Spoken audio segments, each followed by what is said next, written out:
In the last three videos, we've looked at factual truth, scientific truth, and moral truth.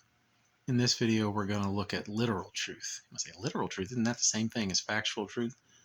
Well, they certainly overlap, and an argument could be made that this category isn't really needed.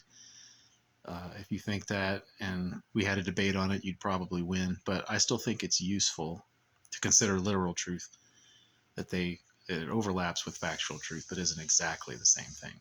What I mean by literal truth is truth having to do with words and ideas, and I consider it to be much more complicated than mere factual truth. Little ambiguities exist in any document of any length and any communication, any verbal communication, and that includes the Bible. The Bible wasn't written by lawyers. Lawyers are specifically trained to write unambiguously, but the Bible doesn't make any attempt to do that. As used in this video by literal truth, I'm referring to communication between human beings. The same word doesn't always mean the same thing every time it's used, nor does a word have to mean what its etymology says that it should mean. As an example, the word incredible is often used as basically a synonym of amazing. I used to not like to hear the word incredible used about things relating to God, because incredible literally means not able to be believed. And this was in the context of people who do believe in God.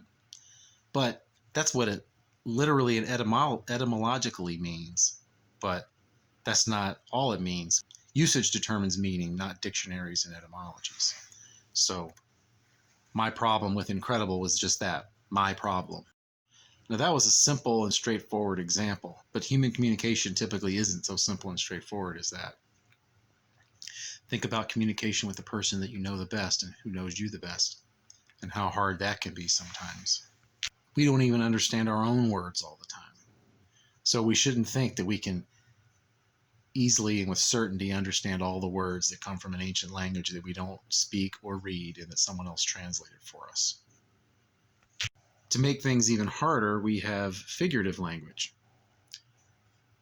And sometimes we can't even tell if a word's being used literally or figuratively. So we have to come to literal truth with much humility. We should be keenly aware of our own ignorance and incompetence.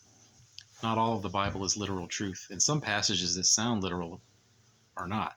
For example, if you were Abraham's children, you would do the deeds of Abraham. That statement is not literally or factually true. It's figuratively true. Literally, the people Jesus was talking to were children of Abraham. But he was saying because they didn't behave like Abraham, they disqualified themselves from being considered children of Abraham. And he went further and said they were children of the devil. None of this is literal truth. But which truth was greater? I would assert that the truth that they are not the children of Abraham is greater than the truth that they were. At least that's the way Jesus seemed to see it.